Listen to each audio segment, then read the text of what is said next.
Hey guys, it's me, Grui, and today I'm going over your 528 classwork. So, let's get to it. I know you're so excited.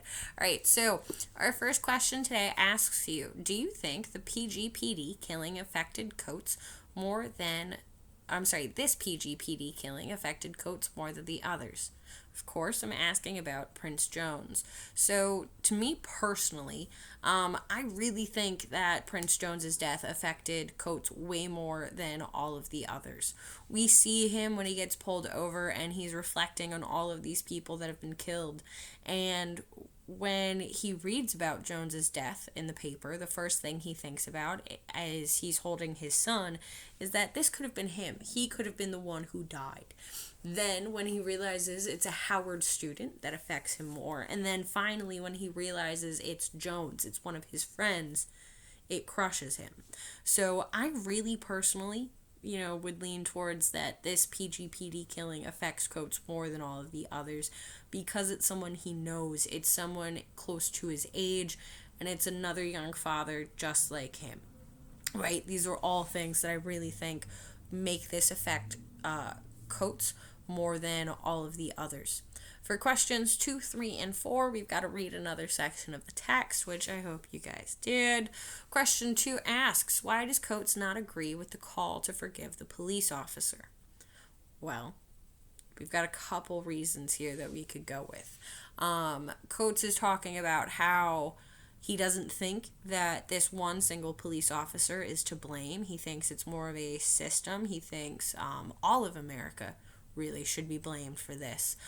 But there's another reason. He has lots of hate and anger that's filling up his heart because he's very angry with this police officer and the police department for the death of Jones. Also, he doesn't think that there's a point to forgiving police when they do something like this. He thinks that justice needs to happen and he thinks that they need to be tried and face consequences, which he's absolutely right about. So, let's continue, right? Question 3. Do you agree with Coates that Prince was murdered by his country and all the fears that have marked it from its birth? Do you guys agree with that? This is a very simple yes, no, or undecided question, right? So depending on which one you pick, go ahead, mark your answer, then pick a piece of, or explain your answer to question 3, right? I want to know why you agree, why you disagree, why you're not sure. This is strictly your opinion. I'm not going to offer mine. So, let's continue. Questions 5 and 6, guys. Questions 5 and 6. So, question 5 asks us about the meaning of a word. It says, based on his use of the word, what does the word heretic mean? Here, he's using it when he is talking about Jones's funeral, right? And so he says, sorry, I have to find it. He says in the last paragraph of this section for our text, he says, I sat there feeling myself a heretic, believing only in this one-shot life and the body.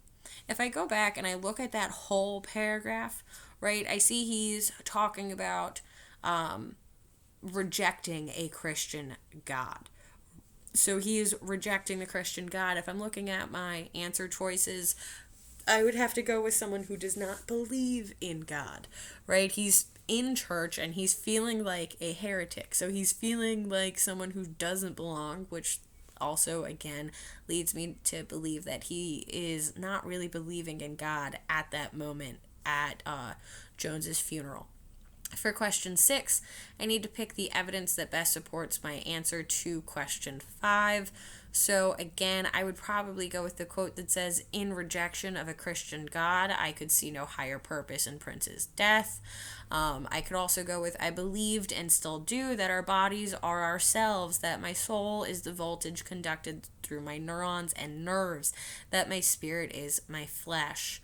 I could go with that, and I could also go with the final sentence that says, when the assembled mourners bowed their heads in prayer, I was divided from them because I believed that the void would not answer back.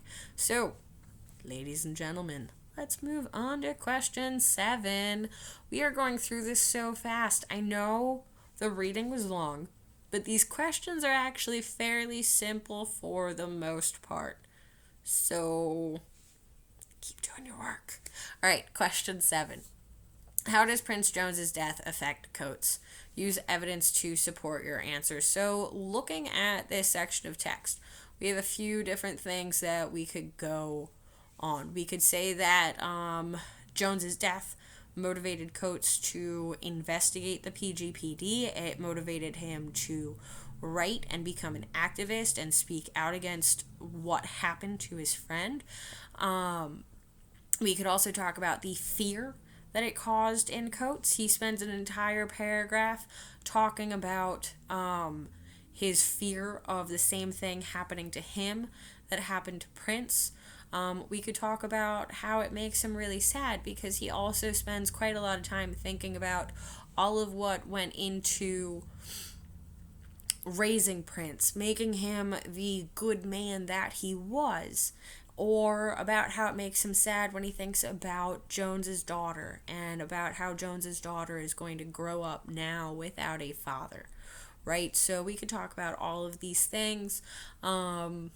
We could say that Prince's death affects Coates by making him an activist. We could talk about how it affects Coates by making him dive into his writing. It affects Coates by making him fearful for his own life or his child.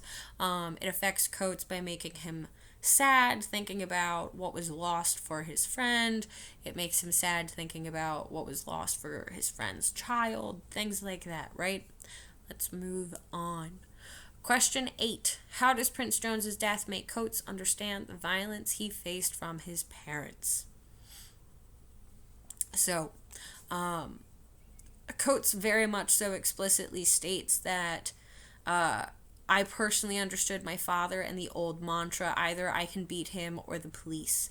I understood it all, the cable wires, the extension cords, the ritual switch. Black people love their children with a kind of obsession. You are all we have, and you come to us endangered.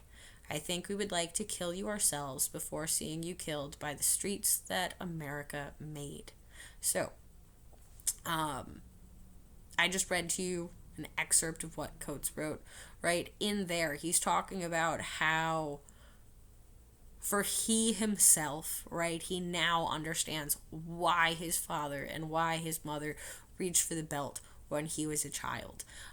He is a father, right? He has an infant son. He would rather himself beat his own child than see his child taken down by the police like Prince Jones was, or taken down by the streets like some of his friends were. So, Prince Jones's death made Coates understand the violence he faced from his parents because it makes him realize all of those same fears that his parents had for him. It makes him understand, and it makes him, I guess, a little bit more aware, right? There are other ways that we could answer this, but this is what stands out to me. Let's move on, cats and kittens. Question 9 is multiple choice. All right? So, question 9 asks us, Coates says, nothing had ever felt so essential to me. What is he referring to? Right? So, go back, find this quote in the paragraph, and tell me which one you think it is. Is Coates saying that what was essential to him was the hatred he felt towards Prince's killer and the police? Was it journalism and his ability to write about what happened? Was it the questions that he had always asked and sought answers to? Or was it the internet for doing research? Pick. For question 10, write the piece of evidence that helped you come to your conclusion. So, let's move on. Question 11. It says, what does Coates mean that stunted imagination is something I owe to my chains? So, Coates has just been talking about how growing up he could never really imagine himself living anywhere other than Baltimore. He never really imagined himself living in New York or anywhere else. And so, to me, what he's talking about are his chains are kind of these fears that are put upon him by this systemic oppression. So he can't imagine life outside of what he has had due to everything that has been going on, right? So that's how I personally would interpret this. So, due to racism and systemic oppression, Coates is unable to imagine certain aspects of life. Now, for question 12, right? Coates brings up 9/11, and he brings up Ground Zero and all of that. Why? Why does he do this? Is it because he lived in New York City when 9/11 happened? Is it because Ground Zero is a place he feels especially connected to? Is it because he wants to point out the other Ground Zero in New York, the one that no one pays attention to? Or is it because he could not understand why the same outrage at the terrorist attacks was not felt about other things going on in the country? Right? Let's figure this out. It is up to you all to decide. It is multiple choice. I'm not going to tell you which one to pick because I really want to know what it is that you guys think. All right. Question 13. Coates has talked about how he saw Prince Jones that one last time, and it was kind of like a premonition to him almost, right? And he's trying to warn Prince about his upcoming death. And Prince Jones daps him up and walks away. So, did Coates really see Prince Jones at that museum? Explain. I want to know from you all. Is this a dream? Is this something that he's imagining? Is this a memory that he's having differently now that Jones has died? What do you guys think? So, now we are at our reflection section. I know you guys are so happy because you're almost done with your classwork. Yay! So, why does Coates bring up the death of Prince Jones? He spends a lot of pages talking about him, right? He's talked about him before, and then now he just spent all these pages telling us about Jones's death and about how it has affected him. So, why? Why does Coates bring this up? What is the point of this story within his book? I want to know what you guys think, and I want you to explain your answer as well. I also want to know any questions that you guys have about the reading, and of course, did you watch my YouTube videos? And if so, did you watch the classwork? Did you watch the reading? Did you watch both? Did you watch neither? Obviously, if you're here right now, you watched this one at least. So, to all my cats and kittens, I love you guys. Making choices. Stay safe. If I wouldn't do it, don't do it. You know my rules. All right. Bye, guys. Love you.